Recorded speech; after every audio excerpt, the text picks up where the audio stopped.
Manau, kad jauni žmonės nori iššūkių.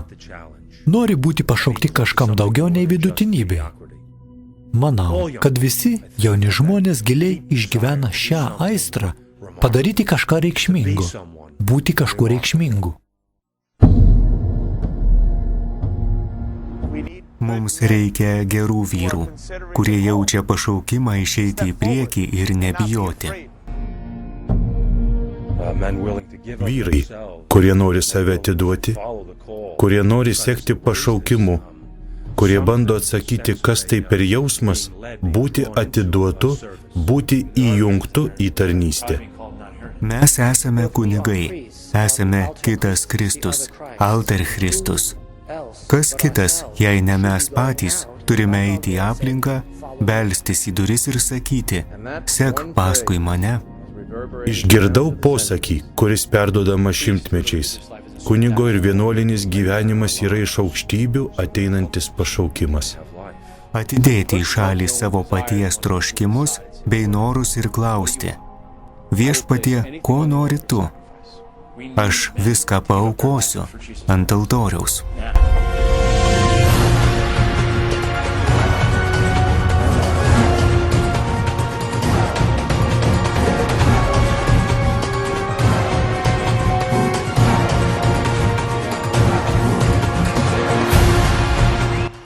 Kuo daugiau bus pasaulyje kunigų, tuo plačiau pasieks skelbiama žinia.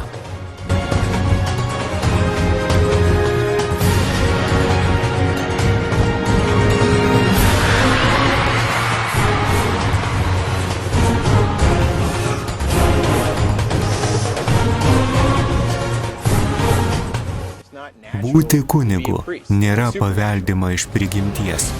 Tai duodama iš aukštybių. Eikite ir žvejokite, žmonėms neškite Jėzaus pažadą, aš jūs padarysiu žmonių žvejais.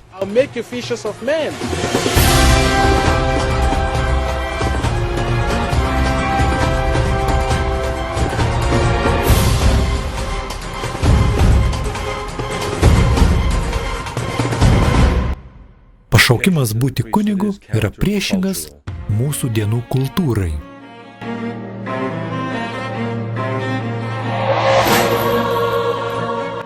Dabartinė kultūra yra triukšmo kultūra.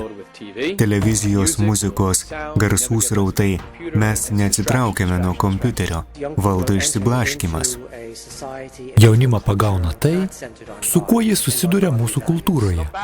Narkotikai, neapibrėžta moralė, smurtas. Manau, kad žmonės ieško Dievo, bet ieško neteisingose vietose. Didžiausia dabar krizėje pasaulyje tai, kad mūsų gyvenime nėra vietos Dievui. Pasaulis, galvodamas apie ką nors, kas gyvena celibate, tyčiojasi ir išjuokia. Nes pasaulio tikslas yra daryti, ką noriu, būti laisvu. Daug jaunimo kovoja kovas, kuriuo aš ir ankstesnės kartos neturėjome. Jei turėsime tinkamą evangelizaciją, tada turėsime pašaukimų. Jei bažnyčia yra svarbi, vaikai įpranta, jie pasisavina įgūdžius. Kultūra, šeimoms įtaką daranti kultūra, vis labiau ir labiau atitraukia nuo viešpaties kaip jų gyvenimo centro. Tada tampa vis sunkiau ir sunkiau tą kvietimą ir viešpaties balsą išgirsti.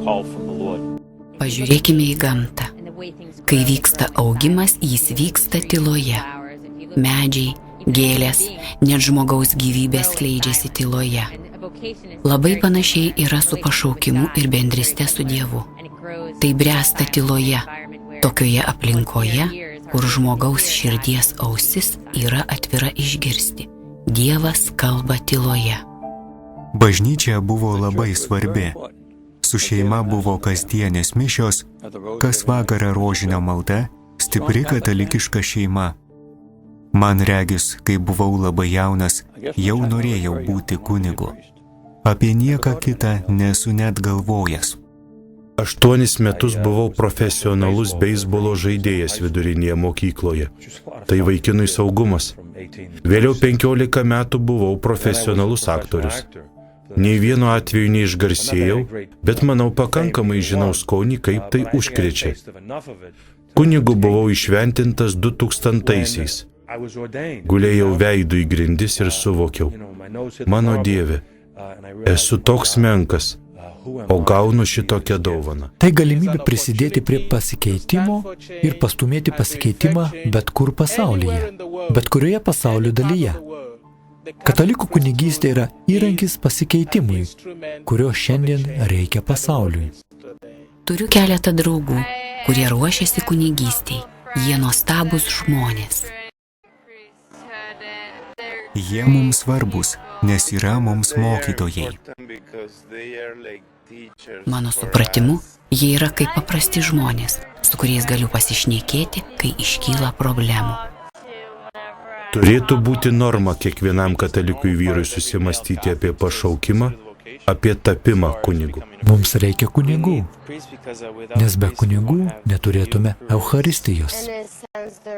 Tai gyvenimo pavyzdžiai, kuriais jaunimas gali sekti. Pasauliui reikia didžių asmenybių.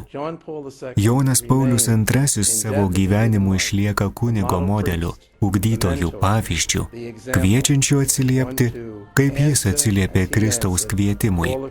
Ateik ir sek mane. Ir tai darydamas, nebijok.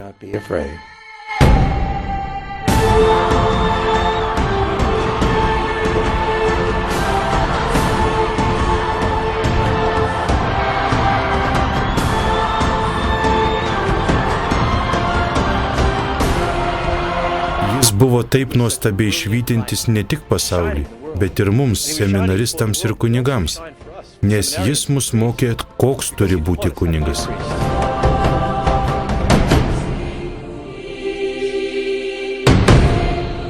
Jis buvo aktorius, sportininkas, artimas žmonėms.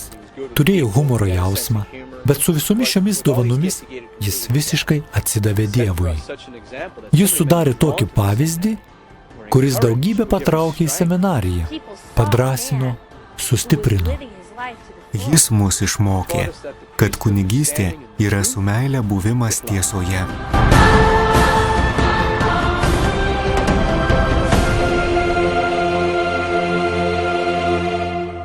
Jis buvo katalikų kunigystės veidas mūsų pasaulyje. Toks įstabus veidas jis iš tikrųjų buvo. Kai sakau žodžius, tai mano kūnas, kuris už jūs atiduodamas, man pereina šiurpas. Kas aš toks, kad galiu tai daryti? Toks nevertas.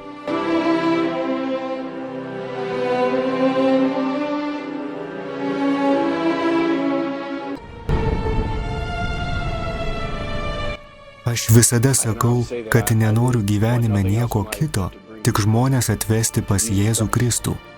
Ir kiekvieną dieną ši dovana tampa vis gražesnė, vis šviesesnė, šventoji kunigystė.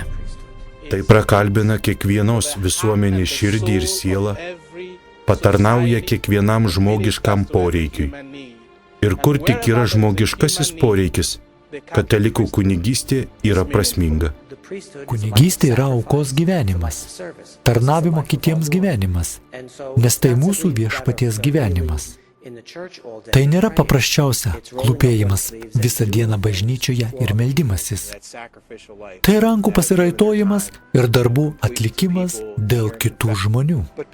Visai nuoširdžiai sakant, kunigas turi visiems būti viskas.